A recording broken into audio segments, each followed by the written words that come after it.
ਉੱਥੇ ਲੱਭਦਿਆਂ ਲੁਕਾਉਂਦਿਆਂ ਕਈ ਵਾਰ ਕੁਝ ਮਿਲਦਾ ਹੈ, ਕਈ ਵਾਰ ਬਿਲਕੁਲ ਹੀ ਖਾਲੀ ਪਰਤਣਾ ਪੈਂਦਾ ਹੈ। ਮੈਂ ਤਾਂ ਇਹ ਕਾਗਜ਼ ਪੱਤਰ ਹੀ ਤਿਆਰ ਕਰਦਾ ਰਹਿ ਗਿਆ ਲਿਖਣ ਦੇ ਲਈ। ਉਹ ਕਹਿੰਦਾ 5000 ਰੁਪਏ ਇੱਥੇ ਰੱਖੋ। ਜੇ ਕੁਝ ਸਿੱਖਣਾ ਚਾਹੇ ਉਹ ਸੱਜਣਾ, ਕਿਤਾਬਾਂ ਪੜ੍ਹ ਇਤਿਹਾਸ ਦੀਆਂ। ਵਾਹ ਜੀ। ਕਿਉਂ ਵਿਹਲਾ ਵਕਤ ਗੁਜ਼ਾਰੇ ਬਾਜੀਆਂ ਲਾ ਲਾ ਕੇ ਤਾਸ਼ ਦੀਆਂ। ਜੇ ਸੂਰਮਾ ਦਾ ਸਾਹਮਣੇ ਹੋ ਕੇ ਪਾਣੀ ਪੀ ਕੇ ਦਿਖਾਤਾ, ਉਹਦੇ ਵਿੱਚੋਂ ਸਾਡੇ ਇੱਕ ਵੀ ਨਾਮ ਕੰਮ ਨਹੀਂ ਆਇਆ ਕਿ ਅਸੀਂ ਦੂਸਰੇ ਰਾਤ ਨੂੰ 9:30 ਵਜੇ ਘਰੇ ਵੜੇ। ਪ੍ਰੋਗਰਾਮ ਕਲਾ ਤੇ ਕਲਾਕਾਰ ਦੇਖ ਰਹੇ ਸਾਰੇ ਹੀ ਦਰਸ਼ਕਾਂ ਦਾ ਬਹੁਤ ਬਹੁਤ ਸਵਾਗਤ। ਸੋ ਦੋਸਤੋ, ਅਸੀਂ ਤੁਹਾਨੂੰ ਪ੍ਰੋਗਰਾਮ ਕਲਾ ਤੇ ਕਲਾਕਾਰ ਵਿੱਚ ਵੱਖ-ਵੱਖ ਸ਼ਖਸੀਅਤਾਂ ਦੇ ਨਾਲ ਰੂਬਰੂ ਕਰਵਾਉਂਦੇ ਰਹਿੰਦੇ ਹਾਂ। ਅੱਜ ਅਸੀਂ ਜਿਸ ਸ਼ਖਸੀਅਤ ਦੇ ਨਾਲ ਤੁਹਾਡੀ ਮੁਲਾਕਾਤ ਕਰਵਾਏ, ਸਰਦਾਰ ਰਾਮ ਸਿੰਘ ਜੀ ਮੀਲਾ, ਜਿਨ੍ਹਾਂ ਨੇ ਸਿੱਖ ਇਤਿਹਾਸ ਦੇ ਵਿੱਚ ਧੰਨ ਧੰਨ ਬਾਬਾ ਬੁੱਢਾ ਜੀ ਅਤੇ ਮੀਲਾ ਪਿੰਡ ਦਾ ਇਤਿਹਾਸ ਲਿਖ ਕੇ ਇੱਕ ਬਹੁਤ ਹੀ ਮੀਲ ਪੱਥਰ ਗੱਡਿਆ ਹੈ। ਸੋ ਅੱਜ ਅਸੀਂ ਉਹਨਾਂ ਨਾਲ ਉਹਨਾਂ ਦੇ ਜੀਵਨ ਬਾਰੇ, ਉਹਨਾਂ ਦੇ ਸਾਹਿਤਕ ਸਫ਼ਰ ਬਾਰੇ ਔਰ ਉਹਨਾਂ ਦੀਆਂ ਆਉਣ ਵਾਲੀਆਂ ਹੋਰ ਕਿਤਾਬਾਂ ਬਾਰੇ ਜਾਂ ਸਾਹਿਤਕ ਗਤੀਵਿਧੀਆਂ ਬਾਰੇ ਅਸੀਂ ਵਿਚਾਰ ਚਰਚਾ ਕਰਾਂਗੇ। ਸੋ ਮੀਲਾ ਸਾਹਿਬ, ਸਭ ਤੋਂ ਪਹਿਲਾਂ ਬਹੁਤ ਬਹੁਤ ਧੰਨਵਾਦ। ਆਪਣੇ ਪਿਛੋਕੜ ਬਾਰੇ ਜਾਣਕਾਰੀ ਦਿਓ ਵੀ ਤੁਹਾਡਾ ਜਨਮ ਕਿੱਥੇ ਹੋਇਆ ਤੇ ਤੁਸੀਂ ਕਿੱਥੋਂ ਨੂੰ ਬਿਲੋਂਗ ਕਰਦੇ? ਸਾਡਾ ਪਿੰਡ ਮੀਲਾ ਬਰਨਾਲਾ ਤੋਂ ਤਕਰੀਬਨ 26-27 ਕਿਲੋਮੀਟਰ ਮੋਗਾ ਰੋਡ ਦੀ ਸਾਈਡ ਤੇ ਹੈ। ਠੀਕ ਹੈ। ਤੇ ਮੇਰੇ ਪਿਤਾ ਜੀ ਦਾ ਨਾਮ ਸਰਦਾਰ ਗੁਰਦਿਆਲ ਸਿੰਘ ਤੇ ਮਾਤਾ ਜੀ ਗੁਰਨਾਮ ਕੌਰ। ਠੀਕ ਹੈ। ਤੇ ਅਸੀਂ ਮੀਲਾ ਪਿੰਡ ਦੇ ਵਿੱਚ ਹੀ ਮੇਰਾ ਜਨਮ ਹੋਇਆ। ਮੀਲਾ ਪਿੰਡ ਦੇ ਵਿੱਚ ਹੀ ਪੜ੍ਹਿਆ ਲਿਖਿਆ ਔਰ ਖੇਤੀਬਾੜੀ ਦੇ ਕਿੱਤੇ ਨਾਲ ਸੰਬੰਧਿਤ ਰਹੇ। ਠੀਕ ਹੈ। ਔਰ ਉਸ ਤੋਂ ਬਾਅਦ ਖੇਤੀਬਾੜੀ ਦਾ ਕੰਮ ਕਰਨ ਦੇ ਨਾਲ ਨਾਲ ਦਿਲ ਦੇ ਵਿੱਚ, ਮਨ ਦੇ ਵਿੱਚ ਇੱਕ ਚੰਗਾ ਸਾਹਿਤ, ਚੰਗੀਆਂ ਕਿਤਾਬਾਂ ਪੜ੍ਹਨ ਦਾ ਨਾਲੋਂ ਨਾਲ ਹੀ ਰੁਝਾਨ ਬਣਿਆ ਰਿਹਾ। ਸੋ ਮੀਲਾ ਸਾਹਿਬ, ਸਭ ਤੋਂ ਪਹਿਲਾ ਜਿਹੜਾ ਸਾਡਾ ਸਵਾਲ ਹੈ ਵੀ ਸਾਹਿਤ ਸਮਾਜ ਦਾ ਸ਼ੀਸ਼ਾ ਹੁੰਦਾ ਹੈ ਤੇ ਤੁਸੀਂ ਵੱਖ-ਵੱਖ ਤਰ੍ਹਾਂ ਦਾ ਸਾਹਿਤ ਲਿਖਿਆ, ਜਿਹਦੇ ਵਿੱਚ ਤੁਹਾਡੀਆਂ ਕਵਿਤਾਵਾਂ, ਤੁਹਾਡੀਆਂ ਕਹਾਣੀਆਂ ਜਾਂ ਤੁਹਾਡੀਆਂ ਅਸੀਂ ਹੋਰ ਰਚਨਾਵਾਂ ਦੀ ਗੱਲ ਕਰੀਏ ਤਾਂ ਉਹਨਾਂ ਦੇ ਵਿੱਚੋਂ ਸਭ ਤੋਂ ਜਿਹੜੀ ਸਾਡੇ ਕੋਲੇ ਮੂਹਰਲੀ ਕਤਾਰ ਦੇ ਵਿੱਚ ਆਉਂਦਾ ਹੈ, ਉਹਨਾਂ ਦੇ ਵਿੱਚ ਸਾਡੇ ਕੋਲੇ ਸਿੱਖ ਇਤਿਹਾਸ ਦੀ ਗੱਲ ਆਉਂਦੀ ਹੈ। ਸੋ ਸਿੱਖ ਇਤਿਹਾਸ ਨੂੰ ਲਿਖਣ ਦਾ ਜਿਹੜਾ ਤੁਹਾਡਾ ਮਤਲਬ ਸੁਪਨਾ ਸੀ ਜਾਂ ਤੁਹਾਡਾ ਸੋਚ ਸੀ, ਉਹ ਕਿਵੇਂ ਬਣੀ? ਇਸ ਪ੍ਰਤੀ ਜੋ ਇੱਕ ਜਿਵੇਂ ਦੁੱਧ ਨੂੰ ਆਪਾਂ ਜਾਗ ਲਾਉਂਦੇ, ਉਸ ਲਈ ਕੁਝ ਖੱਟੇ ਦੀ ਲੋੜ ਹੁੰਦੀ ਹੈ ਕਿਸੇ ਵੀ ਵਸਤੂ ਦੀ। ਤਾਂ ਉਸ ਦੇ ਨਾਲ ਮੈਂ ਇੱਕ ਵਾਰ ਸਾਡੇ ਪਿੰਡ ਮੀਲੇ ਗਿਆ ਹੋਇਆ ਸੀ ਤੇ ਜਦੋਂ ਮੈਂ ਵਾਪਸ ਆ ਰਿਹਾ ਤਾਂ ਸਾਡੇ ਸਕੇ ਸੰਬੰਧੀਆਂ ਦੇ ਵਿੱਚੋਂ ਮੇਰੇ ਵੱਡੇ ਭਰਾਵਾਂ ਦੀ ਥਾਂ ਲੱਗਦਾ ਸਰਦਾਰ ਸੁਖਦੇਵ ਸਿੰਘ ਰੰਧਾਵਾ ਲਾਣੇ ਵਾਲੇ। ਠੀਕ ਹੈ। ਉਹ ਮੈਨੂੰ ਮਿਲੇ ਤਾਂ ਉਹਨਾਂ ਨੇ ਕਿਹਾ ਕਿ ਤੂੰ ਹੋਰ ਵੀ ਕੰਮ ਕਰਦਾ ਫਿਰਦਾ ਹੈ। ਬਿਲਕੁਲ। ਵੀ ਸਾਹਿਤ ਦਾ ਸਾਹਿਤ ਹੀ ਹੁੰਦਾ, ਪਰ ਤੂੰ ਜੇ ਕੁਝ ਪਿੰਡ ਬਾਰੇ ਲਿਖ ਦੇਵੇਂ। ਠੀਕ ਹੈ। ਤੇ ਮਨ ਦੇ ਵਿੱਚ ਫੁਰਨਾ ਫੁਰਿਆ। ਉਹਨਾਂ ਨੂੰ ਕਿਹਾ ਵੀ ਇਹ ਕੰਮ ਬਹੁਤ ਵੱਡਾ ਤੇ ਉਹ ਕਹਿੰਦੇ ਮੈਂ ਵੀ ਤੁਹਾਡੇ ਨਾਲ। ਠੀਕ ਹੈ। ਆਪਾਂ ਰਲ ਮਿਲ ਕੇ ਇਸ ਨੂੰ ਅੱਗੇ ਤੋਰੀਏ। ਤਾਂ ਇਸ ਤੋਂ ਬਾਅਦ ਬਰਨਾਲੇ ਸ਼ਹਿਰ ਜਿੱਥੇ ਸਾਡੀ ਰਿਹਾਇਸ਼ ਆ ਕੇ ਆਪਣੇ ਮਿੱਤਰ ਡਾਕਟਰ ਸਪੂਰਨ ਸਿੰਘ ਟੱਲੇਵਾਲੀਆ ਔਰ ਦਰਸ਼ਨ ਗੁਰੂ ਜੀ ਨਾਲ ਮਿਲੇ ਤੇ ਉਹਨਾਂ ਨੇ ਮੈਨੂੰ ਬੜਾ ਹੌਸਲਾ ਦਿੱਤਾ ਕਿ ਬੜਾ ਸ਼ੁਭ ਕਾਰਜ ਹੈ, ਇਸ ਨੂੰ ਜਲਦੀ ਤੋਂ ਜਲਦੀ ਸ਼ੁਰੂ ਕਰੋ। ਤੇ ਦਰਸ਼ਨ ਸਿੰਘ ਗੁਰੂ ਪਟਵਾਰੀ, ਉਹਨੇ ਕਿਹਾ ਕਿ ਕਿਤੇ ਵੀ ਮਾਰ ਰਿਕਾਰਡ ਦੇ ਵਿੱਚ ਤੁਹਾਨੂੰ ਲੋੜ ਹੋਵੇ, ਮੈਂ ਪਟਵਾਰੀ ਨੂੰ ਕਹਿੰਦਾ ਤੁਹਾਡਾ ਕੰਮ ਕਰਵਾ ਕੇ ਦੇਵਾਂਗਾ। ਜਿਸ ਦੇ ਨਾਲ ਸਾਨੂੰ ਬਹੁਤ ਵੱਡਾ ਸਹਾਰਾ ਮਿਲਿਆ ਔਰ ਹੌਸਲਾ ਮਿਲਿਆ ਔਰ ਇੱਕ ਇੱਕ ਕਰਕੇ ਸਾਡਾ ਕਾਫਲਾ ਜੁੜ ਗਿਆ ਤੇ ਜਿਸ ਦੇ ਨਾਲ ਕਿਤਾਬ ਦਾ 3.5 ਸਾਲ ਦੇ ਵਿੱਚ ਸੰਪੂਰਨ ਹੋਈ।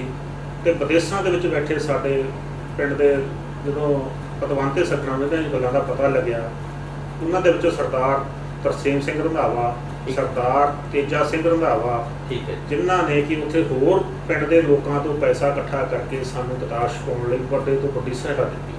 ਠੀਕ ਹੈ। ਜਿਨ੍ਹਾਂ ਦੇ ਨਾਮ ਅਸੀਂ ਇਸ ਕਿਤਾਬ ਦੇ ਵਿੱਚ ਪਾਏ। ਔਰ ਸਰਦਾਰ ਸੁਖਪਾਲ ਸਿੰਘ ਰੰਧਾਵਾ ਪੁੱਤਰ ਹਰਵਿੰਦਰ ਸਿੰਘ ਲਾਣੇ ਵਾਲੇ, ਉਹਨਾਂ ਦੇ ਉਸ ਪੁੱਤਰ ਨੇ ਇਹ ਕਾਰਜ ਸ਼ੁਰੂ ਕਰਵਾਇਆ ਸੀ, ਜਿਨ੍ਹਾਂ ਨੇ ਕਿ ਇਸ ਕਿਤਾਬ ਛਪਾਉਣ ਲਈ 1 ਲੱਖ ਰੁਪਇਆ ਸਾਨੂੰ ਸਹਾਇਤਾ ਦਿੱਤੀ। ਅਸੀਂ ਉਹਨਾਂ ਦਾ ਵੀ ਸ਼ੁਕਰਾਨਾ ਅਦਾ ਕਰਦੇ ਹਾਂ। ਹੋਰ ਵੀ ਬਹੁਤ ਸਾਰੀਆਂ ਸ਼ਖਸੀਅਤਾਂ ਸੀ, ਜਸਵੀਰ ਸਿੱਧੂ ਵਰਗੇ, ਜਿਨ੍ਹਾਂ ਨੇ ਵੀ ਸਾਨੂੰ ਦਿਲ ਖੋਲ੍ਹ ਕੇ ਇਨਾਮ ਦਿੱਤੇ। ਸਰਦਾਰ ਸੁਖਦੇਵ ਸਿੰਘ ਢਾਲੀਵਾਲ, ਸਰਦਾਰ ਸਰਬਜੀਤ ਸਿੰਘ ਰੰਧਾਵਾ, ਸਰਦਾਰ ਸੁਖਦੇਵ ਸਿੰਘ ਲਾਣੇ ਵਾਲੇ, ਬੜਾ ਹੀ ਯਾਨੀ ਕਿ ਸਤਿਕਾਰ ਮਿਲਿਆ। ਅੱਜ ਪੂਰੇ ਪਿੰਡ ਦੇ ਵਿੱਚੋਂ ਇਸ ਪ੍ਰਤੀ ਸਤਿਕਾਰ ਮਿਲ ਰਿਹਾ ਹੈ। ਅਸੀਂ ਕੌਣ ਹੈ, ਲੋਕ ਸਾਡੇ ਪਿੰਡ ਦੇ ਇਹ ਜਾਣਨਾ ਚਾਹੁੰਦੇ ਸੀ ਵੀ ਸਾਡਾ ਪਿਛੋਕੜ ਕੀ ਹੈ, ਅਸੀਂ ਕਿੱਥੋਂ ਆਏ ਹਾਂ, ਕੌਣ ਹੈ। ਪਰ ਇਸ ਸਾਡੀ ਪਰਮਾਤਮਾ ਦੀ ਕਿਰਪਾ ਨਾਲ ਹੋਈ ਖੋਜ ਪ੍ਰਤੀ ਸਭ ਨੂੰ ਹੀ ਇਹ ਚਾਨਣ ਹੋ ਗਿਆ ਕਿ ਅਸੀਂ ਕੌਣ ਹੈ। ਪਰ ਇਸ ਕਿਤਾਬ ਨੂੰ ਲਿਖਣ ਦੇ ਲਈ ਤੁਹਾਨੂੰ ਬਹੁਤ ਸਾਰੀਆਂ ਮੁਸ਼ਕਲਾਂ ਦਾ ਸਾਹਮਣਾ ਵੀ ਕਰਨਾ ਪਿਆ ਹੋਊਗਾ, ਜਿਵੇਂ ਕੋਈ ਰਿਕਾਰਡ ਦੀ ਗੱਲ ਹੈ, ਕਿਉਂਕਿ ਇੰਨੀ ਜਦੋਂ ਪੁਰਾਣੀ ਅਤੇ ਅਸੀਂ ਇਤਿਹਾਸ ਦੀ ਗੱਲ ਕਰਦੇ ਹਾਂ ਤਾਂ ਸਾਡਾ ਸਿੱਖ ਇਤਿਹਾਸ ਬੜਾ ਸੁਨਹਿਰੀ ਇਤਿਹਾਸ ਹੈ। ਉਸ ਦੇ ਵਿੱਚ ਕਿਤੇ ਵੀ ਇਤਿਹਾਸ ਨੂੰ ਕੋਈ ਥਾਂ ਨਹੀਂ ਦਿੱਤੀ ਜਾ ਸਕਦੀ। ਇਸ ਯਤਨ ਦੇ ਲਈ ਤੁਹਾਨੂੰ ਬੜੀਆਂ ਮੁਸ਼ਕਲਾਂ ਆਈਆਂ ਹੋਣਗੀਆਂ, ਉਹ ਤੁਹਾਨੂੰ ਕਿਹੜੀਆਂ ਮੁਸ਼ਕਲਾਂ ਚੋਂ ਗੁਜ਼ਰਨਾ ਪਿਆ? ਇਹਦੇ ਵਿੱਚ ਬਹੁਤ ਸਾਰੀਆਂ ਮੁਸ਼ਕਲਾਂ ਆਉਂਦੀਆਂ ਨੇ। ਪਹਿਲੀ ਗੱਲ ਤਾਂ ਇਹ ਹੈ ਕਿ ਜਦੋਂ ਅਸੀਂ ਬੜੇ ਹੌਸਲੇ ਨਾਲ ਜਾਂਦੇ ਹਾਂ ਕਿ ਅੱਜ ਇਸ ਪਟਵਾਰਖਾਨੇ ਦੇ ਵਿੱਚੋਂ ਆਪਾਂ ਨੂੰ ਕੁਛ ਲੱਭ ਕੇ ਉਰਦੂ ਪੜ੍ਹਨ ਵਾਲਾ ਪਟਵਾਰੀ ਲੈਣਾ ਪੈਂਦਾ ਲੱਭ ਕੇ। ਉਹ ਬਜ਼ੁਰਗ ਨੇ ਅੱਜ ਕੱਲ੍ਹ, ਉਹਨਾਂ ਨੂੰ ਲਿਜਾਣਾ, ਉਹਨਾਂ ਦੀ ਸੇਵਾ ਸੰਭਾਲ ਹੋਰ ਸਾਰਾ ਪ੍ਰਬੰਧ ਕਰਨੇ ਪੈਂਦੇ ਨੇ। ਉਸ ਤੋਂ ਬਾਅਦ ਜਿਹੜੇ ਪਟਵਾਰੀ ਕੋਲ ਜਾਣਾ ਉਹਨਾਂ ਤੋਂ ਸਮਾਂ ਲੈਣਾ ਪੈਂਦਾ ਹੈ। ਬਿਲਕੁਲ। ਉੱਥੇ ਲੱਭਦਿਆਂ ਲਭਾਉਂਦਿਆਂ ਕਈ ਵਾਰ ਕੁਛ ਮਿਲਦਾ ਹੈ, ਕਈ ਵਾਰ ਬਿਲਕੁਲ ਹੀ ਖਾਲੀ ਵਰਤਣਾ ਪੈਂਦਾ ਹੈ। ਫਿਰ ਮਨ 'ਚ ਹੌਸਲਾ ਹੁੰਦਾ ਯਾਰ ਕੁਛ ਨਹੀਂ, ਵੀ ਜੋ ਹੋ ਗਿਆ ਸੋ ਹੋ ਗਿਆ, ਕੱਲ੍ਹ ਫਿਰ ਦੇਖਾਂਗੇ, ਅਗਲੇ ਦਿਨ ਫਿਰ ਉਸ ਤਰ੍ਹਾਂ ਚੱਲ ਪੈਣਾ। ਇੱਕ ਤੁਹਾਨੂੰ ਮੈਂ ਹੋਰ ਰੋਚਕ ਗੱਲ ਦੱਸਾਂ ਜੀ। ਸਾਨੂੰ ਪੱਤੀ ਬਾਘ ਸਿੰਘ ਦੇ ਵਿੱਚੋਂ 2 ਨਾਮਾਂ ਦੀ ਲੋੜ ਸੀ ਜਿਸ ਦੇ ਨਾਲ ਕਿ ਸਾਰੀ ਪੱਤੀ ਜੁੜਦੀ ਸੀ। ਠੀਕ ਹੈ। ਉਹ ਸਾਨੂੰ ਕਿਤੋਂ ਵੀ ਲੱਭ ਨਹੀਂ ਸੀ ਰਹੇ। ਠੀਕ ਹੈ। ਕਿਉਂਕਿ ਮਾਰ ਰਿਕਾਰਡ ਦੇ ਵਿੱਚ ਰਿਕਾਰਡ ਬਹੁਤਾ ਪੁਰਾਣਾ ਹੋ ਜਾਣ ਕਰਕੇ ਉਸ ਦੇ ਵਿੱਚ ਦਿੱਕਤਾਂ ਆਈਆਂ ਕਿ ਉਹ ਨਾਮ ਕਿਤੇ ਉੱਥੋਂ ਭੁਰ ਗਿਆ ਕਾਗਜ਼। ਠੀਕ ਹੈ ਜੀ। ਸਾਨੂੰ ਕਿਸੇ ਨੇ ਦੱਸਿਆ ਕਿ ਤੁਸੀਂ ਹਰਿਦੁਆਰ ਚਲੇ ਜਾਓ। ਅੱਛਾ ਜੀ। ਇਸ ਨੂੰ ਤੁਸੀਂ ਹਾਸੋਹੀਣੀ ਵੀ ਗੱਲ ਸਮਝੋਗੇ, ਪਰ ਅਸੀਂ ਬੜੇ ਦਰਦ ਨਾਲ ਇਹ ਗੱਲ ਕਹਿਣੀ ਚਾਹੁੰਦੇ ਹਾਂ ਕਿ ਮੈਂ ਤੇ ਮੇਰੇ ਨਾਲ ਬਾਈ ਸੁਖਦੇਵ ਸਿੰਘ, ਅਸੀਂ ਹਰਿਦੁਆਰ ਚਲੇ ਗਏ ਟ੍ਰੇਨ ਬੈਠ ਕੇ। ਠੀਕ ਹੈ ਜੀ। ਜਿਹੜਾ ਸਾਡੇ ਪਿੰਡ ਨਾਲ ਸੰਬੰਧਿਤ ਪੰਡਤ ਸੀ ਉਸ ਨੂੰ ਮਿਲੇ। ਉਹ ਕਹਿੰਦਾ ਵੀ ਆਹ ਪਈ ਤੁਹਾਡੇ ਪਿੰਡ ਦੀ ਬਹੀ। ਠੀਕ ਹੈ ਜੀ। ਅਸੀਂ ਖੋਲ ਕੇ ਸੁਣਾ ਦਿਖਾ ਦਿਓ ਵੀ ਸਾਡੇ ਕੋਈ ਨਾਮ ਸਾਡੇ ਕੰਮ ਦੇ ਆਉਣ ਤਾਂ ਵੀ ਅਸੀਂ ਨੋਟ ਕਰਕੇ। ਮੈਂ ਤਾਂ ਅਜੇ ਕਾਗਜ਼ ਪੱਤਰ ਤਿਆਰ ਕਰਦਾ ਰਹਿ ਗਿਆ ਲਿਖਣ ਦੇ ਲਈ। ਉਹ ਕਹਿੰਦਾ 5000 ਪਹਿਲਾਂ ਇੱਥੇ ਰੱਖੋ। ਠੀਕ ਹੈ ਜੀ। 5000 ਉਹਨੇ ਰਖਾ ਲਿਆ ਜੀ। ਠੀਕ ਹੈ ਜੀ। ਔਰ ਉਹਦੇ ਵਿੱਚੋਂ ਸਾਡੇ ਇੱਕ ਵੀ ਨਾਮ ਕੰਮ ਨਹੀਂ ਆਇਆ ਕਿ ਅਸੀਂ ਦੂਸਰੇ ਰਾਤ ਨੂੰ 9:30 ਵਜੇ ਘਰੇ ਵੜੇ ਹਾਂ। ਸੋ ਬੀਲਾ ਸਾਹਿਬ, ਤੁਸੀਂ ਹੁਣ ਵੀ ਜਿਹੜਾ ਹੈ ਇੱਕ ਕਾਰਜ ਦੇ ਵਿੱਚ ਲੱਗੇ ਹੋਏ ਹੋ। ਨਵਾਂ ਤੁਸੀਂ ਹਰ ਰੋਜ਼ ਤੁਹਾਡੀ ਕੋਈ ਨਾ ਕੋਈ ਰਚਨਾ ਤੁਸੀਂ ਲਿਖਦੇ ਹੋ। ਜਿਹੜੀ ਨਵੀਂ ਤੁਹਾਡੀ ਮਤਲਬ ਕਿਤਾਬ ਨੂੰ ਤੁਸੀਂ ਕਾਫੀ ਲੰਬੇ ਸਮੇਂ ਤੋਂ ਲਿਖ ਰਹੇ ਹੋ, ਉਹ ਕਿਸ ਵਿਸ਼ੇ ਨਾਲ ਸੰਬੰਧਿਤ ਹੈ ਔਰ ਤੁਸੀਂ ਇਹ ਕਦੋਂ ਤੱਕ ਸੰਪੂਰਨ ਕਰ ਲਓ? ਜਿਹੜੀ ਅੱਜ ਇਤਿਹਾਸ ਦੀ ਕਿਤਾਬ ਮੇਰੀ ਸ਼ੁਰੂ ਕੀਤੀ ਹੋਈ ਹੈ ਜੀ, ਉਹ ਵੱਡਾ ਘੱਲੂਘਾਰਾ ਦੇ ਨਾਲ ਸੰਬੰਧਿਤ ਹੈ। ਕਿਉਂਕਿ ਸਿੱਖ ਇਤਿਹਾਸ ਦੇ ਵਿੱਚ ਇੱਕ ਬਹੁਤ ਵੱਡਾ ਹਾਦਸਾ ਵਾਪਰਿਆ ਸੀ ਕਿ ਜਦੋਂ ਅਬਦਾਲੀ ਦੀਆਂ ਫੌਜਾਂ ਨੇ ਆ ਕੇ ਸਿੱਖਾਂ ਨੂੰ ਘੇਰ ਕੇ ਉਹਨਾਂ ਦੇ ਪਰਿਵਾਰਾਂ ਨੂੰ ਬੜੀ ਲੰਬੀ ਸਿੱਖਾਂ ਨੇ ਉਹਦੇ ਲੜਾਈ ਦੇ ਵਿੱਚ ਜਹਾਦ ਕੀਤਾ। ਔਰ ਉਸ ਨੂੰ ਮੈਂ ਤਾਂ ਇਹ ਮੰਨੂਗਾ ਕਿ ਜਦੋਂ ਉਸ ਨੂੰ ਪਿਛੋਕੜ ਤੋਂ ਸਟਾਰਟਿੰਗ ਤੋਂ ਲੈ ਕੇ ਐਂਡ ਤੱਕ ਦੇਖਦੇ ਹਾਂ ਤਾਂ ਉਹਦੇ ਵਿੱਚ ਅਸੀਂ ਇਹੀ ਵੇਖਦੇ ਹਾਂ, ਬੇਸ਼ੱਕ ਉੱਥੇ ਕਿਸੇ ਨੇ ਵੀ ਸਿੱਖਾਂ ਨੂੰ ਜਿੱਤ ਪ੍ਰਾਪਤ ਨਹੀਂ ਕਿਹਾ, ਪਰ ਅਸੀਂ ਇਹ ਕਹਿੰਦੇ ਹਾਂ ਕਿ ਉਸ ਮੈਦਾਨ ਨੂੰ ਛੱਡ ਕੇ ਅਬਦਾਲੀ ਹੀ ਵਾਪਸ ਹਠੂਰ ਤੋਂ ਭੱਜਿਆ ਸੀ। ਠੀਕ ਹੈ। ਤੇ ਉੱਥੇ ਅਸੀਂ ਜਿੱਤ ਸਿੱਖਾਂ ਦੀ ਵੀ ਆਖਾਂਗੇ, ਕਿਉਂਕਿ ਜੇ ਉਹ ਸਿੱਖਾਂ ਨੂੰ ਖਤਮ ਕਰਨ ਆਇਆ ਸੀ ਤਾਂ ਸਰਦਾਰ ਜੱਸਾ ਸਿੰਘ ਆਹਲੂਵਾਲੀਏ ਵਰਗੇ ਫਿਰ ਵੀ ਡਟ ਕੇ ਉਹਨੂੰ ਆਵਾਜ਼ਾਂ ਮਾਰ ਰਹੇ ਸੀ ਕਿ ਜੇ ਸੂਰਮਾ ਦਾ ਸਾਹਮਣੇ ਹੋ ਕੇ ਪਾਣੀ ਪੀ ਕੇ ਦਿਖਾ ਢਾਬ ਤੋਂ। ਬਿਲਕੁਲ। ਉਹ ਇੱਕ ਮਹਾਰਾਜਾ ਇੰਨੀਆਂ ਲੱਖਾਂ ਫੌਜਾਂ ਦਾ ਮਾਲਕ ਹੋ ਕੇ ਵੀ ਉਹਨਾਂ ਸਿੱਖਾਂ ਤੋਂ ਛੱਡ ਕੇ ਵਿਚਾਲੇ ਲੜਾਈ ਤੇ ਮਲੇਰਕੋਟਲੇ ਤੋਂ ਸਰਹੰਦ ਚਲੇ ਗਿਆ ਸੀ। ਠੀਕ ਹੈ। ਸੋ ਵੱਡਾ ਘੱਲੂਘਾਰਾ ਸਿੱਖ ਇਤਿਹਾਸ ਦੀ ਇੱਕ ਅਜਿਹੀ ਘਟਨਾ ਹੈ ਜਿਸ ਦੇ ਬਾਰੇ ਵੱਖ-ਵੱਖ ਸਾਹਿਤਕਾਰਾਂ ਨੇ ਉਸ ਸਮੇਂ ਦੇ ਦੌਰਾਨ ਵੀ ਲਿਖਿਆ ਔਰ ਵੱਖ-ਵੱਖ ਸਾਹਿਤਕਾਰ ਹੁਣ ਵੀ ਲਿਖ ਰਹੇ ਨੇ। ਸੋ ਬੀਲਾ ਸਾਹਿਬ ਨੇ ਸਿੱਖ ਇਤਿਹਾਸ ਦੀ ਜਿਹੜੀ ਦੂਜੀ ਕਿਤਾਬ ਹੈ ਉਹ ਸ਼ੁਰੂ ਕੀਤੀ ਹੋਈ ਹੈ, ਸਟਾਰਟ ਕੀਤੀ ਹੋਈ ਹੈ। ਸੋ ਥੋੜੇ ਹੀ ਸਮੇਂ ਦੇ ਵਿੱਚ ਉਹ ਸਾਡੇ ਸਾਹਮਣੇ ਹੋਏਗੀ, ਇਹ ਤੋਹਫਾ ਮਿਲੇਗਾ। ਸੋ ਪਿੰਡ ਬੀਲਾ ਦਾ ਇਤਿਹਾਸ ਬਾਰੇ ਅਸੀਂ ਪਹਿਲਾਂ ਜਾਣ ਚੁੱਕੇ ਹਾਂ ਬੀਲਾ ਸਾਹਿਬ ਤੋਂ। ਲਿਖਣ ਦੇ ਲਈ ਅਸੀਂ ਕਠਿਨਾਈਆਂ ਦੀ ਗੱਲ ਕਰ ਚੁੱਕੇ ਹਾਂ। ਕਿਸੇ ਵੀ ਸਾਹਿਤ ਨੂੰ ਲਿਖਣ ਦੇ ਲਈ ਸਾਨੂੰ ਸਭ ਤੋਂ ਪਹਿਲਾਂ ਉਸ ਦੀ ਖੋਜ ਕਰਨੀ ਪੈਂਦੀ ਹੈ ਜਾਂ ਕਿਸੇ ਵਿਸ਼ੇ ਦੀ ਖੋਜ ਕਰਨੀ ਪੈਂਦੀ ਹੈ। ਬੀਲਾ ਸਾਹਿਬ, ਕੀ ਤੁਸੀਂ ਸਿੱਖ ਇਤਿਹਾਸ ਤੋਂ ਇਲਾਵਾ ਕੋਈ ਕਹਾਣੀਆਂ ਜਾਂ ਕਵਿਤਾਵਾਂ ਸਾਹਿਤ ਦੀ ਕੋਈ ਹੋਰ ਵਿਧਾ ਦੇ ਵਿੱਚ ਵੀ ਤੁਸੀਂ ਹੱਥ ਅਜਮਾਈ ਕੀਤੀ ਹੈ? ਹਾਂਜੀ, ਸ਼ੁਰੂ ਦੇ ਵਿੱਚ ਜੀ ਤਾਂ ਪਹਿਲਾਂ ਮੈਂ ਕਹਾਣੀਆਂ ਲਿਖਦਾ ਸੀ, ਗੀਤ ਵੀ ਲਿਖੇ ਨੇ, ਕਵਿਤਾਵਾਂ ਵੀ ਲਿਖੀਆਂ ਨੇ। ਠੀਕ ਹੈ। ਹਰ ਵਿਧ ਦੇ ਉੱਤੇ ਆਪਣਾ ਹੱਥ ਜਮਾਇਆ ਹੈ। ਠੀਕ ਹੈ। ਕਹਾਣੀਆਂ ਦੀ ਮੇਰੀ ਬਹੁਤ ਜਲਦੀ ਕਿਤਾਬ ਛਪ ਰਹੀ ਹੈ ਜਿਹੜੀ ਕਿ ਮਮਤਾ ਦੀ ਪਿਆਸ ਜਿਸ ਦਾ ਨਾਮ ਰੱਖਿਆ ਗਿਆ। ਬਹੁਤ ਵਧੀਆ ਜੀ। ਬੀਲਾ ਸਾਹਿਬ, ਸਾਹਿਤ ਦੇ ਹਰ ਖੇਤਰ ਦੇ ਵਿੱਚ ਲਿਖ ਰਹੇ ਨੇ, ਹਰ ਵਿਸ਼ੇ ਬਾਰੇ ਲਿਖ ਰਹੇ ਨੇ। ਜਿਸ ਤਰ੍ਹਾਂ ਇਹਨਾਂ ਨੇ ਦੱਸਿਆ ਕਿ ਇਹਨਾਂ ਦੀ ਇੱਕ ਕਹਾਣੀਆਂ ਦੀ ਜਿਹੜੀ ਇੱਕ ਸੰਗ੍ਰਹਿ ਹੈ ਕਹਾਣੀਆਂ ਦਾ, ਮਮਤਾ ਦੀ ਪਿਆਸ ਕਿਤਾਬ ਹੈ ਜਿਹੜੀ, ਉਹ ਵੀ ਜਲਦੀ ਹੀ ਰਿਲੀਜ਼ ਹੋਣੀ ਹੈ ਕਿ ਤੁਕਬੰਦੀ 'ਚ ਤੁਕਬੰਦੀ ਤੇ। ਠੀਕ ਹੈ ਜੀ, ਚਾਹੇ ਉਹ ਗੀਤ ਹੋਵੇ ਚਾਹੇ ਉਹ ਕਵਿਤਾ ਹੋਵੇ। ਠੀਕ ਹੈ ਜੀ, ਤੇ ਪਰ ਅੱਜ ਤੱਕ ਮੈਂ ਕੋਈ ਗਜ਼ਲ ਨਹੀਂ ਲਿਖੀ, ਠੀਕ ਹੈ ਜੀ।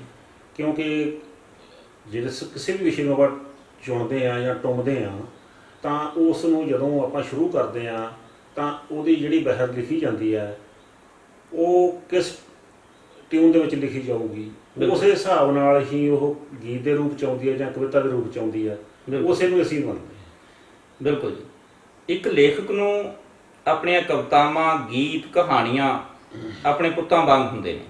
ਸੋ ਬੀਲਾ ਸਾਹਿਬ, ਦਰਸ਼ਕਾਂ ਨੂੰ ਕੋਈ, ਵੈਸੇ ਤਾਂ ਤੁਹਾਨੂੰ ਆਪਣੀਆਂ ਸਾਰੀਆਂ ਹੀ ਕਵਿਤਾਵਾਂ ਚੰਗੀਆਂ ਲੱਗਦੀਆਂ ਹੋਣਗੀਆਂ, ਫਿਰ ਵੀ ਜਿਹੜੀ ਤੁਹਾਡੇ ਮਨ ਦੇ ਬਹੁਤ ਨੇੜੇ ਹੈ, ਉਹਨਾਂ ਕਵਿਤਾਵਾਂ ਦੇ ਵਿੱਚੋਂ ਕੋਈ ਇੱਕ ਕਵਿਤਾ ਦਰਸ਼ਕਾਂ ਨੂੰ ਜ਼ਰੂਰ ਸੁਣਾਓ। ਕਵਿਤਾਵਾਂ ਲਿਖੀਆਂ, ਗੀਤ ਬਹੁਤ ਲਿਖੇ, ਗੀਤ ਰਿਕਾਰਡ ਹੋਏ, ਬਹੁਤ ਕੁਝ ਹੋਇਆ ਜੀ। ਪਰ ਇੱਕ ਕਵਿਤਾ ਪਿਛਲੇ ਸਾਲ ਇੱਥੇ ਇੱਕ ਪੁਲਿਸ ਵੱਲੋਂ, ਪੁਲਿਸ ਪ੍ਰਸ਼ਾਸਨ ਵੱਲੋਂ, ਐਸਐਸਪੀ ਸਾਹਿਬ ਵੱਲੋਂ ਇੱਕ ਪੁਸਤਕ ਮੇਲਾ ਲਾਇਆ ਗਿਆ ਸੀ ਜੀ। ਉਹਦੇ ਸਮਾਪਤੀ ਸਮਾਗਮ ਵਿੱਚ ਦਾਸ ਨੂੰ ਬੁਲਾਇਆ ਗਿਆ ਜੀ। ਤਾਂ ਦਾਸ ਨੇ ਸੋਚਿਆ ਵੀ ਪੁਸਤਕਾਂ ਦੀ ਕੁਝ ਲਿਖਾਂ। ਬਹੁਤ ਵਧੀਆ। ਤਾਂ ਉਸ ਦੇ ਉੱਤੇ ਇੱਕ ਕਵਿਤਾ ਲਿਖੀ, ਉਸ ਨੂੰ ਗੀਤ ਵੀ ਆਪਾਂ ਰੂਪ ਦੇ ਸਕਦੇ ਹਾਂ ਜੀ। ਮੇਰੀ ਕਵਿਤਾ ਦਾ ਸਿਰਲੇਖ ਹੈ ਕਿਤਾਬਾਂ। ਬਹੁਤ ਵਧੀਆ। ਹਾਂਜੀ। ਜੇ ਕੁਝ ਸਿੱਖਣਾ ਚਾਹੇ ਉਹ ਸੱਜਣਾ, ਕਿਤਾਬਾਂ ਪੜ੍ਹ ਇਤਿਹਾਸ ਦੀਆਂ। ਵਾਹ ਜੀ ਵਾਹ। ਕਿਉਂ ਵਿਹਲਾ ਵਕਤ ਗੁਜ਼ਾਰੇ ਬਾਜੀਆਂ ਲਾ ਲਾ ਕੇ ਤਾਸ਼ ਦੀਆਂ, ਕਿਉਂ ਵਿਹਲਾ ਵਕਤ ਗੁਜ਼ਾਰੇ ਬਾਜੀਆਂ ਲਾ ਲਾ ਕੇ ਤਾਸ਼ ਦੀਆਂ। ਬਹੁਤ ਖੂਬ। ਜੋ ਪੜ੍ਹਨ ਕਿਤਾਬਾਂ ਸੱਜਣਾ, ਇਹ ਗਿਆਨ ਵਧਾਉਂਦੀਆਂ ਨੇ, ਵਾਹ। ਦੁੱਖ ਸੁੱਖ ਦੇ ਵੇਲੇ ਜੀਣ ਦਾ ਢੰਗ ਸਿਖਾਉਂਦੀਆਂ ਨੇ। ਤੂੰ ਵੀ ਕਿਤਾਬਾਂ ਦੇ ਨਾਲ ਪਾ ਲੈ ਪ੍ਰੀਤਾਂ, ਹੁਣ ਦੇਰੀਆਂ ਕਾਸ ਦੀਆਂ, ਕਿਉਂ ਵਿਹਲਾ ਵਕਤ ਗੁਜ਼ਾਰਿਓ ਬਾਜੀਆਂ ਲਾ ਲਾ ਕੇ ਤਾਸ਼ ਦੀਆਂ। ਬਹੁਤ ਵਧੀਆ। ਮਹਾਰਾਜਾ ਬਿਕਰਮਜੀਤ ਨੇ ਕਦੇ ਬਿਕਰਮੀ ਖੋਜੀ ਸੀ, ਦੇਸੀ ਮਹੀਨਿਆਂ ਦੇ ਨਾਂ ਰੱਖੇ, ਉਹ ਤਾਂ ਬਿਰਤੀ ਚੋਜੀ ਸੀ, ਸੰਮਤ ਨਾਲ ਤਰੀਕਾਂ ਲਿਖਿਆ, ਇਹ ਗੱਲਾਂ ਨਹੀਂਓ ਕਿਆਸ ਦੀਆਂ, ਕਿਉਂ ਵਿਹਲਾ ਵਕਤ ਗੁਜ਼ਾਰਿਓ ਬਾਜੀਆਂ ਲਾ ਲਾ ਕੇ ਤਾਸ਼ ਦੀਆਂ। ਆਖਰੀ ਬੰਦਾ ਜੀ। ਹਾਂਜੀ। ਜੁਗਾਂ ਜੁਗਾਂ ਦੀਆਂ ਯਾਦਾਂ ਬਹੁਤ ਵਧੀਆ। ਕਿਤਾਬਾਂ ਵਿੱਚ ਸਮੋਈਆਂ ਨੇ, ਵਿਦਵਾਨਾਂ ਨੇ ਮਿਹਨਤ ਕਰਕੇ ਮੋਤੀਆਂ ਵਾਂਗ ਪਰੋਈਆਂ ਨੇ। ਤੂੰ ਪੜ੍ਹ ਲੈ ਕਿਤਾਬਾਂ ਵੀ ਲਿਆ, ਛੱਡ ਗੱਲਾਂ ਆਮ ਤੇ ਖਾਸ ਦੀਆਂ, ਕਿਉਂ ਵਿਹਲਾ ਵਕਤ ਗੁਜ਼ਾਰਿਓ ਬਾਜੀਆਂ ਲਾ ਲਾ ਕੇ ਤਾਸ਼ ਦੀਆਂ, ਕਿਉਂ ਵਿਹਲਾ ਵਕਤ ਗੁਜ਼ਾਰੇ ਬਾਜੀਆਂ ਲਾ ਲਾ ਕੇ ਤਾਸ਼ ਦੀਆਂ। ਜਿੰਨੇ ਵੀ ਨਵੇਂ ਲੇਖਕ ਨੇ ਜਾਂ ਲਿਖਾਰੀ ਨੇ, ਕਿਉਂਕਿ ਸਾਹਿਤ ਹੈ ਜਿਹੜਾ ਸਮਾਜ ਦਾ ਸ਼ੀਸ਼ਾ ਹੈ, ਉਸ ਨੇ ਸਮਾਜ ਦੀ ਤਸਵੀਰ ਨੂੰ ਪੇਸ਼ ਕਰਨਾ ਹੁੰਦਾ। ਸੋ ਸਮਾਜ ਦੇ ਵਿੱਚ ਜਿੱਥੇ ਸਾਡੇ ਬਹੁਤ ਸਾਰੀਆਂ ਚੰਗੀਆਂ ਚੀਜ਼ਾਂ ਵੀ ਨੇ, ਅਸਾਰੂ ਚੀਜ਼ਾਂ ਵੀ ਨੇ, ਉੱਥੇ ਬਹੁਤ ਸਾਰੀਆਂ ਬੁਰਾਈਆਂ ਵੀ ਨੇ।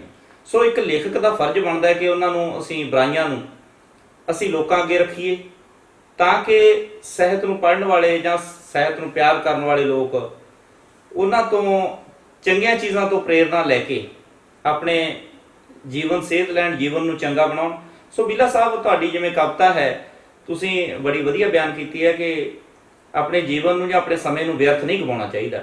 ਸੋ ਨਵੇਂ ਲੇਖਕਾਂ ਨੂੰ ਤੁਸੀਂ, ਜਿਹੜੇ ਅੱਜ ਨਵੇਂ ਜੰਗੇਜ਼ ਮੁੰਡੇ ਲਿਖ ਰਹੇ ਨੇ ਜਾਂ ਲੇਖਕ ਲਿਖ ਰਹੇ ਨੇ, ਉਹਨਾਂ ਨੂੰ ਕੀ ਸੰਦੇਸ਼ ਦੇਣਾ ਚਾਹੋਗੇ ਕਿ ਕਿਸ ਤਰ੍ਹਾਂ ਦਾ ਲਿਖਣਾ ਚਾਹੀਦਾ, ਜਾਂ ਉਹਨਾਂ ਨੂੰ ਕਿਸ ਤਰ੍ਹਾਂ ਦਾ ਅਧਿਐਨ ਕਰਨਾ ਚਾਹੀਦਾ, ਲਿਖਣ ਤੋਂ ਪਹਿਲਾਂ ਉਹਨਾਂ ਨੂੰ ਕੀ ਕੀ ਸਾਵਧਾਨੀਆਂ ਵਰਤਣੀਆਂ ਚਾਹੀਦੀਆਂ?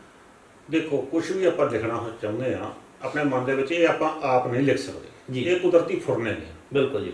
ਇਹ ਕਿਸੇ ਟਾਈਮ ਦੇ ਉੱਤੇ ਇਨਸਾਨ ਦੇ ਵਿੱਚ ਜਿਵੇਂ ਫੁੱਲ ਦੇ ਵਿੱਚ ਖੁਸ਼ਬੂ ਖਿੜਦੀ ਹੈ ਜੀ, ਇਸ ਤਰ੍ਹਾਂ ਹੀ ਮੈਂ ਤਾਂ ਇਸ ਨੂੰ ਮੰਨਦਾ ਹਾਂ ਕਿ ਇਹ ਫੁਰਨੇ ਫੁਰਦੇ ਨੇ ਜੀ। ਦੂਸਰੀ ਗੱਲ ਇਹ ਹੈ ਕਿ ਜੇ ਅੱਜ ਕੋਈ ਵੀ ਨਵਾਂ ਲੇਖਕ ਹੈ ਜਾਂ ਲੇਖਕਾ, ਉਹਨਾਂ ਨੂੰ ਪਹਿਲਾਂ ਇਹ ਸ਼ੁਰੂ ਕਰਨ ਤੋਂ ਪਹਿਲਾਂ ਮੈਂ ਤਾਂ ਸੰਦੇਸ਼ ਕੀ ਦੇ ਸਕਦਾ। ਸੰਦੇਸ਼ ਤਾਂ ਸਾਡੇ ਸ੍ਰੀ ਗੁਰੂ ਗ੍ਰੰਥ ਸਾਹਿਬ ਦੇ ਵਿੱਚ ਹੀ ਬਹੁਤ ਕੁਝ ਪਿਆ ਹੈ। ਉੱਥੋਂ ਅਸੀਂ ਪੜ੍ਹ ਗਏ, ਉਹਨਾਂ ਤੋਂ ਬਚ ਗਏ, ਉਹਨਾਂ ਨੂੰ ਅਸੀਂ ਜਾਣੀਏ, ਸਾਨੂੰ ਕੀ ਰਸਤੇ ਦਿੱਤੇ ਜਾ ਰਹੇ ਨੇ। ਆਪਣੇ ਭਾਵਨਾਵਾਂ ਅਸੀਂ ਸਮਾਜ ਨੂੰ ਸੇਧ ਦੇਣ ਲਈ ਹੀ ਲਿਖੀਏ, ਚੰਗੀਆਂ ਰਚਨਾਵਾਂ ਲਿਖੀਏ, ਜਿਸ ਦੇ ਨਾਲ ਸਾਡਾ ਸਮਾਜ ਨਿਘਾਰ ਵੱਲੋਂ ਉਸਾਰੂ ਸੋਚ ਵੱਲ ਚੱਲੇ ਔਰ ਅਸੀਂ ਤਰੱਕੀਆਂ ਪ੍ਰਾਪਤ ਕਰੀਏ। ਬਹੁਤ ਵਧੀਆ। ਸੋ ਸਿੱਖ ਇਤਿਹਾਸ ਦੇ ਬਾਰੇ ਬੀਲਾ ਸਾਹਿਬ ਨੇ ਜਿਹੜੀ ਕਿਤਾਬ ਲਿਖੀ ਹੈ, ਉਹ ਇੱਕ ਬਹੁਤ ਵੱਡਾ ਉਪਰਾਲਾ ਹੈ। ਸੋ ਬੀਲਾ ਸਾਹਿਬ, ਇਹ ਪੰਜਾਬੀ ਮਾਂ ਬੋਲੀ ਦੇ ਵਿੱਚ ਛਪੀ ਹੈ ਕਿਤਾਬ, ਕੀ ਇਹਨੂੰ ਕਿਸੇ ਹੋਰ ਭਾਸ਼ਾ ਦੇ ਵਿੱਚ ਵੀ ਛਾਪਣ ਦੀ ਤੁਹਾਡੀ ਮਤਲਬ ਯੋਜਨਾ ਹੈ? ਹਾਂਜੀ, ਜੀ। ਇਸ ਨੂੰ ਬਹੁਤ ਜਲਦੀ ਅਸੀਂ ਇੰਗਲਿਸ਼ ਦੇ ਵਿੱਚ ਟ੍ਰਾਂਸਲੇਸ਼ਨ ਕਰਵਾ ਰਹੇ ਹਾਂ, ਕਿਉਂਕਿ ਥੋੜੀ ਅਜੇ ਹੋਰ ਇਹ 'ਤੇ ਖੋਜ ਚੱਲ ਰਹੀ ਸੀ ਜੀ। ਉਸ ਸਾਨੂੰ ਆਸ ਸੀ ਕਿ ਸਾਨੂੰ ਨਵੀਆਂ ਹੋਰ ਖੋਜ ਦੇ ਪ੍ਰਤੀ ਪਿੰਡ ਬਾਰੇ ਜਾਣਕਾਰੀ ਪ੍ਰਾਪਤ ਹੋਵੇਗੀ। ਤਾਂ ਅਸੀਂ ਜਦੋਂ ਵੀ ਸਾਡੀ ਉਹ ਤਿਆਰ ਹੋ ਗਈ, ਉਹਨੂੰ ਕੁਝ ਦਿਨ ਲੱਗਣ, ਮਹੀਨਾ ਲੱਗੇ, 2 ਲੱਗਣ, ਤਾਂ ਉਸ ਤੋਂ ਬਾਅਦ ਇਸ ਨੂੰ ਬਹੁਤ ਜਲਦੀ ਹੀ ਅਸੀਂ ਇੰਗਲਿਸ਼ ਦੇ ਵਿੱਚ ਇਹਨੂੰ ਟ੍ਰਾਂਸਲੇਟ ਕਰਵਾ ਦਿਆਂਗੇ। ਬਹੁਤ ਵਧੀਆ ਗੱਲ ਹੈ ਜੀ। ਔਰ ਬੀਲਾ ਪਿੰਡ ਦਾ ਇਤਿਹਾਸ ਤੇ ਧੰਨ ਧੰਨ ਬਾਬਾ ਬੁੱਢਾ ਜੀ ਬਾਰੇ ਜਾਂ ਹੋਰ ਵੀ ਜਿੰਨਾ ਇਹਨਾਂ ਦਾ ਲਿਟਰੇਚਰ ਹੈ, ਉਹ ਪੰਜਾਬੀ ਤੋਂ ਇਲਾਵਾ ਇੰਗਲਿਸ਼ ਦੇ ਵਿੱਚ ਵੀ ਇਸ ਕਿਤਾਬ ਨੂੰ ਛਾਪਣ ਦਾ ਉਪਰਾਲਾ ਕੀਤਾ ਜਾ ਰਿਹਾ ਹੈ। ਇੱਕ ਬਹੁਤ ਵੱਡੀ ਗੱਲ ਹੈ, ਤਾਂ ਕਿ ਇਹ ਵੱਧ ਤੋਂ ਵੱਧ ਜਿਹੜਾ ਹੈ ਪਾਠਕਾਂ ਤੱਕ ਪਹੁੰਚ ਸਕੇ, ਜਾਂ ਇਹ ਬਾਹਰਲੇ ਸਾਡੇ ਪੰਜਾਬੀ ਜਿਹੜੇ ਭਰਾ ਬੈਠੇ ਨੇ ਉਹ ਵੀ ਇਸ ਨੂੰ ਪੜ੍ਹ ਸਕਣ, ਦੇਖ ਸਕਣ, ਸੋ ਇਤਿਹਾਸ ਦੇ ਬਾਰੇ ਜਾਣ ਸਕਣ। ਸੋ ਬੀਲਾ ਸਾਹਿਬ, ਤੁਸੀਂ ਪ੍ਰੋਗਰਾਮ ਦੇ ਵਿੱਚ ਆਏ। ਕਲਾ ਤੇ ਕਲਾਕਾਰ ਪ੍ਰੋਗਰਾਮ ਦੇ ਵਿੱਚ ਅਸੀਂ ਇਸੇ ਤਰ੍ਹਾਂ ਹੀ ਤੁਹਾਨੂੰ ਵੱਖ-ਵੱਖ ਸ਼ਖਸੀਅਤਾਂ ਨੂੰ ਮਿਲਾਉਂਦੇ ਰਹਾਂਗੇ। ਬੀਲਾ ਸਾਹਿਬ, ਤੁਹਾਡਾ ਸਮਾਂ ਦੇਣ ਦੇ ਲਈ ਬਹੁਤ-ਬਹੁਤ ਸ਼ੁਕਰੀਆ। ਬਹੁਤ ਬਹੁਤ ਸ਼ੁਕਰੀਆ।